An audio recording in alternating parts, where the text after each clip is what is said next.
नमस्कार दर्शकों। आज जो आप सुनने जा रहे हैं ये है वृंदावन की सच्ची घटना। इसे सुनते समय अपनी आंखें बंद कर लीजिए ताकि आपको ठाकुर जी के साक्षात दर्शन हो सकें।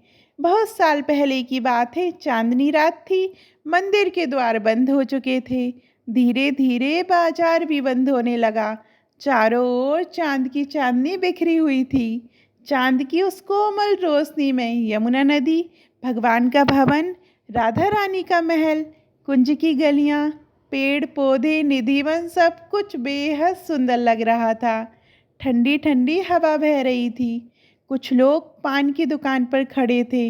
वहीं से एक व्यक्ति अपने घर की ओर बढ़ा, लेकिन उसने देखा कि इतनी रात में भी एक दुकान से रोशनी आ रही है। ये मिठाई की दुकान थी। वह व्यक्ति पास गया। देखा एक बूढ़े बाबा लड्डू बना रहे हैं। उसने आश्चर्य से कहा, बाबा, रात के 11 बज चुके हैं। आप अभी भी मेहनत कर रहे हैं। अब घर जाइए, बहुत रात हो गई है। बाबा मुस्कुराकर बोले, बेटा, पापी पेट का सवाल है, काम तो करना ही पड़ेगा। सुबह किसी का ऑर्डर है, इसलिए लड्डू बना रहा हूँ। उस व्यक्ति ने हरे कृष्णा और राधे राधे कहा और चला गया। बाबा लड्डू बनाने लगे और सोचने लगे। मंदिर बंद होने से पहले ठाकुर जी के दर्शन करने जाता था, लेकिन आज वहाँ भी नहीं गया। उन्होंने आंखें बंद की और मन ही मन ठाकुर जी के दर्शन किए। बिहारी जी, आज मैं आपके पास आ नहीं पाया, आपके दर्शन नहीं कर पाया। जैसे ही बाबा ने आंखें खोली, सामने 10 साल का एक सुंदर सा बच्चा खड़ा था। उसके चेहरे पर अद्भुत तेज था। इतनी रात में ये बच्चा कहाँ से आया? बच्चा बोला, बाबा, मुझे बहुत भूख लगी है, लड्डू खाने का मन है, लड्डू दे दो मुझे। बाबा ने देखा कि बच्चा अपने हाथ से कंगन उतार कर दे रहा है और बदले में लड्डू मांग रहा है। बाबा ने कहा, बेटा, मुझे कंगन नहीं चाहिए, तुझे लड्डू खाना है तो ले ले, और कुछ खाना हो तो वह भी ले ले। बच्चा बोला, नहीं बाबा, मैं यूं ही नहीं खाऊंगा, ये कंगन ले लो तभी खाऊंगा, वरना भूखा ही चला जाऊंगा। बाबा ने उसके दोनों हाथों में लड्डू रख दिए, लेकिन जैसे ही बाबा ने नज़र हटाई, वहाँ बच्चा नहीं था। बाबा काम निपटाकर दुकान बंद करने लगे। चलते चलते सोच रहे थे, कितना संस्कारी बच्चा था, मुफ्त में नहीं खा रहा था, अमीर घर का लग रहा था, फिर भी रात में अकेला कैसे आया? भूखा क्यों था? कहीं माता पिता से नाराज़ तो नहीं? घर पहुंचकर बाबा बिस्तर पर लेट गए, लेकिन उस बच्चे की छवि उनके दिमाग से हट ही नहीं रही थी। बार बार वही सुंदर चेहरा याद आ रहा था। मन कर रहा था कि उसे फिर से देख लें। बाबा ने सोचा, जब बच्चा घर पहुंचेगा, हाथ में कंगन नहीं होंगे, सोने के कंगन है। माता पिता पूछेंगे कहाँ है, फिर वह बताएगा कि बाबा को दिए।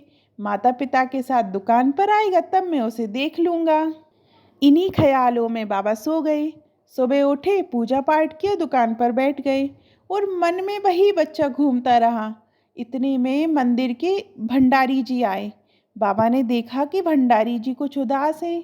उन्होंने पूछा, क्या हुआ भंडारी जी, आज बहुत उदास लग रहे हैं?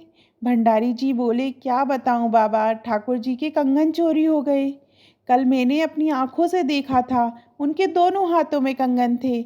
आज एक हाथ में ही कंगन है, पता नहीं कौन ले गया। बाबा ये सुनते ही एकदम स्थिर हो गए। धीरे से पूछा, कंगन कैसा था? भंडारी जी ने कंगन दिखाया। बाबा की आंख भर आई, हाथ कांपने लगे। उन्होंने पूरा वृतांत सुना दिया। कल रात मेरे कन्हैया खुद मेरे पास आए थे। भूखे थे, बोले, बाबा कंगन ले लो, मुझे लड्डू दे दो, नहीं तो भूखा चला जाऊंगा। मैंने कंगन लेने से मना किया, लेकिन उन्होंने जिद की और मैं उन्हें लड्डू दे बैठा। बाबा ये कहते कहते रोने लगे। भंडारी जी भी सुनकर भाव विभोर हो गए। दोनों ने मिलकर वह कंगन ठाकुर जी के पास वापस पहुंचा दिया। दोस्तों, यही तो है ठाकुर जी की माया। दिल से याद करो तो वे प्रकट हो जाते हैं। आपके पास कभी भी किसी भी रूप में आ सकते हैं। वह हर पल आपके साथ रहते हैं, लेकिन हम पहचान नहीं पाते।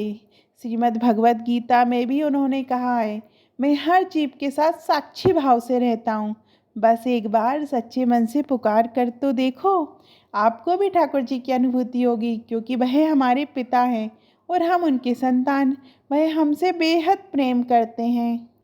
तो हरे कृष्णा बोलते रहो, विश्वास रखो, समस्याओं में उलझो मत, कृष्णा के पास रहो, कृष्णा के साथ रहो, सब ठीक हो जाएगा। हरे कृष्णा।